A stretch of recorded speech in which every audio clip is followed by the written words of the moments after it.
ഞാനിപ്പോൾ ഉള്ളത് Kozhikode town ഹാളിന്റെ പുറകുവശത്തുള്ള art ഗാലറിയിലാണ് കേട്ടോ. ഇവിടെ ആർട്ട് ഗാലറിയിൽ കുറച്ച് ചിത്ര പ്രദർശനങ്ങൾ നടക്കുന്നുണ്ട്. അപ്പൊ അത് കാണാൻ വേണ്ടിയിട്ടാണ് കേട്ടോ വന്നത്. പ്രത്യേകിച്ച് സ്കൂളിലുള്ള ആർട്ട് മിസ്സിന്റെ ചിത്രങ്ങളും പ്രദർശിപ്പിക്കാൻ വെച്ചിട്ടുണ്ട് കേട്ടോ. അപ്പൊ അതും കൂടി കാണാൻ വേണ്ടിയിട്ടാണ് വന്നത്. ലളിതകലാ അക്കാദമിയിൽ അംഗത്വമുള്ള കുറച്ച് വനിതകളുടെ മാത്രം ചിത്രങ്ങളാണ് കേട്ടോ ഇപ്പൊ ഇവിടെ പ്രദർശിപ്പിച്ചിട്ടുള്ളത്. ചിത്രങ്ങള് പ്രദർശനം മാത്രമല്ല, വിൽപ്പനയും ഉണ്ട് കേട്ടോ. നമുക്ക് ഓരോന്നായിട്ട് കാണാം.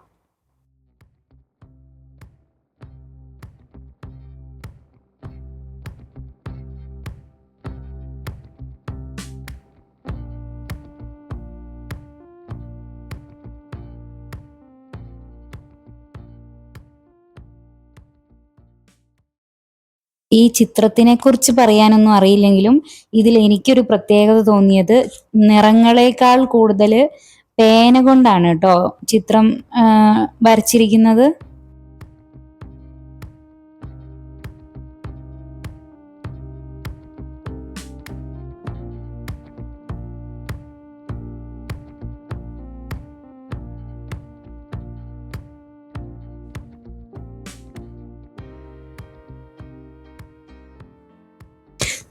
ഇവരൊക്കെയാണ് നമ്മൾ ആ പോസ്റ്ററിൽ കണ്ട അംഗങ്ങൾ കേട്ടോ. ഇവരുടെ ചിത്രങ്ങളാണ് നമ്മൾ ഇനി അടുത്തതായിട്ട് കാണാൻ പോകുന്നത്. കാര്യമായിട്ടുള്ള ചർച്ച നടന്നുകൊണ്ടിരിക്കുകയാണ് കേട്ടോ ഇവിടെ.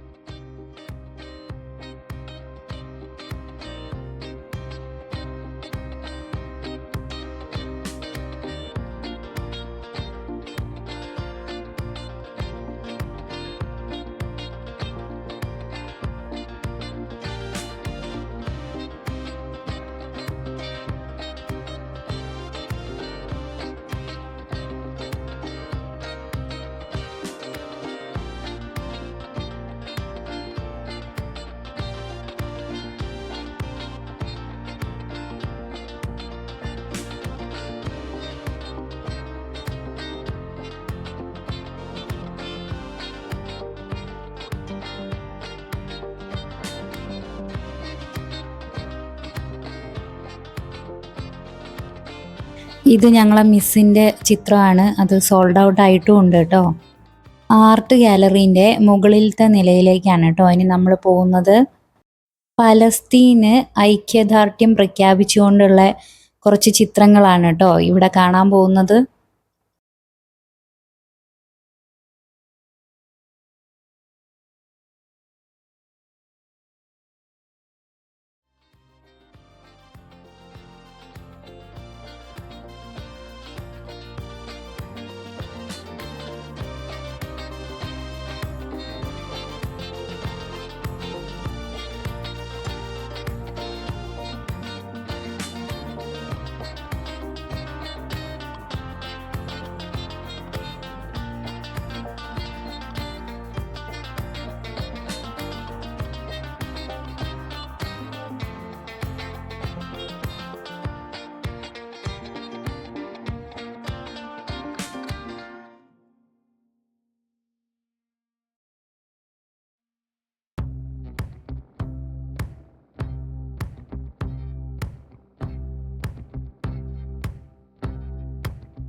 ഇതുപോലെയുള്ള കലാകാരന്മാരെ പ്രോത്സാഹിപ്പിക്കുകയും അവർക്ക് വേണ്ട വേദികളൊക്കെ കൊടുക്കുകയൊക്കെ ചെയ്യുന്നത് കോഴിക്കോടിന്റെ പല ഭാഗത്തും അതിനുവേണ്ടിയുള്ള സൗകര്യങ്ങളൊക്കെ ഉള്ളതായിട്ട് എനിക്ക് തോന്നിയിട്ടുണ്ട് കേട്ടോ. അതൊക്കെ കൊണ്ടായിരിക്കും കോഴിക്കോടിന് യുനെസ്കോ പുരസ്കാരമൊക്കെ കിട്ടിയത്. വീഡിയോ ഇഷ്ടമായിട്ടുണ്ടെങ്കിൽ ഒരു ലൈക്ക് തരണേ. മറ്റൊരു വീഡിയോ ആയിട്ട് ഉടനെ തന്നെ വരാം.